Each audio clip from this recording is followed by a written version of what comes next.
बिरामीले डाक्टरको अपरेसन गर्ने रहर पनि गर्न हुँदैन। फेरि मन्त्रीमाथि छानबिन हुनुपर्छ भनेर प्रत्येक दिन जसो चाहिँ कठघारामा उभ्याउने र्याखी पार्ने, यसमा डाक्टर स्वर्णिमले खिन्न मन गर्नुपर्ने चाहिँ म कहीँ कतै देख्दिनँ। फेरि मन कमजोर पारेर हिँड्नुपर्ने चाहिँ म कहीँ कतै देख्दिनँ। फेरि नाक कहाँ पर्छ भनेर छानबिन समिति बनाउन केही जरुरी देख्दैन म। यो नाक हिँडेर पर्छ भन्ने कुरा सबैलाई थाहा छ। पान्ना गायब भयो भनेर चाहिँ जसरी भनिएको छ, अब यो पान्ना यसको साइज बढाउँदा बढ्ने हो, घटाउँदा घट्ने हो। यसलाई पछि समय डाक्टर स्वर्णिम वाग्लेलाई, अर्थमन्त्रीलाई जसरी कठघाराहरूमा उभ्याइराखिएको छ, यो के विषयलाई लिएर यो शुद्धाशुद्धि मिलेन भनिएको छ।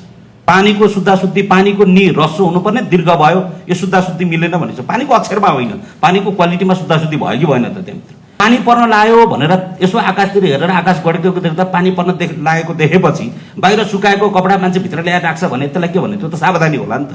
एउटा फटक आर्थिक विधेयकको यो संशोधन गरेर करको दर हेरफेर गरेको एउटा र अर्को चाहिँ यो विद्युतीय गाडीमा चाहिँ भन्सारको दर घटबढ गरेको सूचना चुहाड गरेर राज्यलाई हानि नोक्सानी भयो भन्ने चाहिँ जे विषयमा हामी छलफल गरिरहेका छौँ। अब यसको सन्दर्भमा मेरो निर्वाचन क्षेत्रमा पनि भन्सार कार्यालय छ। भन्सार कार्यालयका कर्मचारीले जनतालाई दिएको, उपभोक्तालाई दिएको दुःखको बारेमा स्पष्टीकरण दिन सकिँदैन। उनीहरूले गरेको बदमासी, उनीहरूले गरेको कमी कमजोरी, उनीहरूले गरेको लापरवाहीले आम उपभोक्तालाई, व्यापारीलाई, व्यवसायीलाई गरेको विषयमा त्यो दोस्रो छलफल गर्न सकिन्छ। कर रहरले तिर्ने हो, करले तिर्ने होइन। त्यो रसाएपछि तिर्ने होला, निचोरेर लिने होइन राज्यले वा कसरी लिने भन्ने बारेमा छलफल गर्न सकिन्छ। तर अहिलेको सन्दर्भमा दुईवटा ब्रान्डमाथि जसरी अट्याक भइरहेको छ, यतापट्टि छलफल गरौँ। म यता कर्मचारी साइडतिर म प्रवेश गरिनँ, त्यताको बारेमा धेरै समस्या छ। लामो समयदेखि कर्मचारी तन्त्रमा देखिएको विकृतिको बारेमा लामो छलफल गर्न सकिन्छ।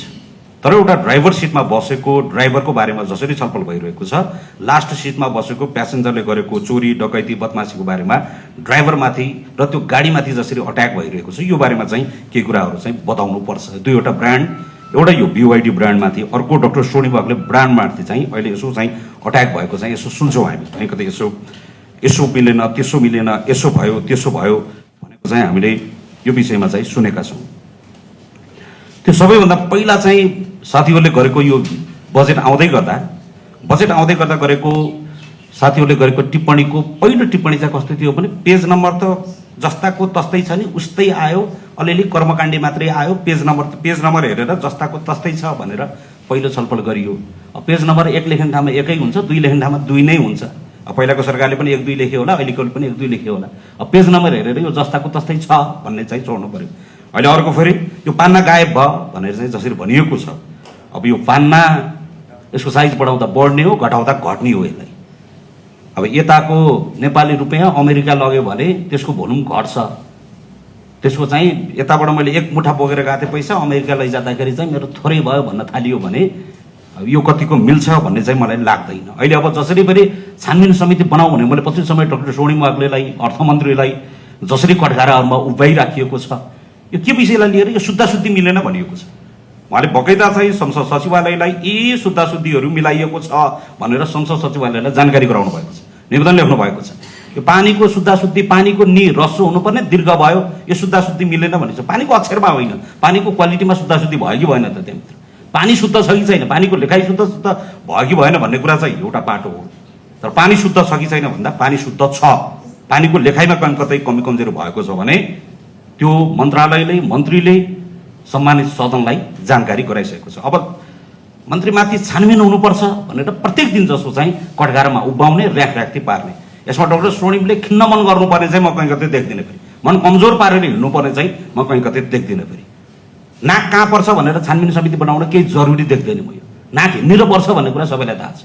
अब त्यो गाडी पागटमा हालेर ल्याएको हो भने त्यही ढङ्गले छलफल गर्नु पर्यो। लुकाएर फुत्त पागटमा हालेर ल्याएको हो भने होइन, प्रक्रिया पुरा गरेर आएका कुराहरू छन् भने यो नाक कहाँ पर्छ भनेर छानबिन समिति गराउन जरुरी छैन।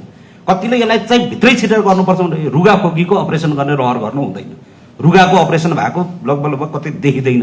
यो खोकीको अपरेसन गर्ने रहर, त्यसमा पनि फेरि बिरामीले डाक्टरको अपरेसन गर्ने रहर पनि गर्नु हुँदैन। फेरि यतिका विज्ञ अर्थमन्त्रीले ल्याएको बजेटमा कहीँ कतै त्यसले राज्यलाई पारेको प्रभाव, त्यसले भोलिको अर्थतन्त्रलाई पारेको, हामी अर्थको विज्ञ होइन, हामी अर्थको विद्यार्थी पनि होइन। तर सामान्यतया हामीले बुझ्ने कुरा के हो भने सरकारले लिएको अर्थनीतिले हामीलाई कहीँ कतै घाटा पुर्याएको छ भने त्यो बारेमा छलफल गरौँ। यो डाक्टरको भाषा डाक्टरले बुझ्छ भनेको जस्तो चाहिँ अब यो डाक्टरहरू बसेर छलफल गर्नु पर्यो। अहिले ल्याएको बजेटले देशको अर्थतन्त्रलाई घाटा परेको छ भने त्यसमा छलफल गरौँ, त्यो विषयमा छलफल गरौँ। तर यसको शुद्धाशुद्धिमा गएर छलफल गर्न थालियो भने यसले फेरि त्यति परिणाम दिन्छ भन्ने मलाई लाग्दैन। अब बजेट आउने बेलामा यतिवटा गाडी छिर्यो भनेर भनिएको छ, अब बजेट यति गतेबाट गाडी छिराउन नपाइने हो भन्ने कुरा चाहिँ हो भने त्यही ढङ्गले पहिला बकेता व्यापारीलाई भन्नु पर्यो। अब जस्तो 8 गते 51वटा गाडी छिर्यो, 9 गते 110वटा गाडी छिर्यो, 10 गते 90वटा गाडी एवं रूपले गाडीहरू छिरेको छ। अब पानी पर्न लाग्यो भनेर यसो आकाशतिर हेरेर आकाश बढेको देख्दा पानी पर्न लागेको देखेपछि बाहिर सुकाएको कपडा मान्छे भित्र ल्याएर राख्छ भने त्यसलाई के भन्ने, त्यो त सावधानी होला नि त।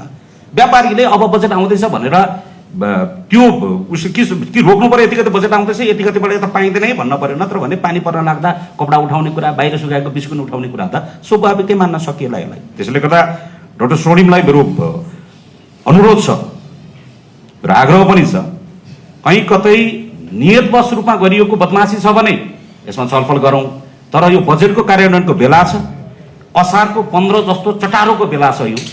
यो उत्पादन गर्नुपर्ने बेला, रोक्ने बेलामा संसद यही विषयमा लिएर किचलो गर्ने, समितिमा यही विषयमा लिएर किचलो गर्ने, संसारकै उत्कृष्ट एकजना अर्थविज्ञलाई अहिले हामीले अर्थमन्त्रीको रूपमा पाएका छौँ।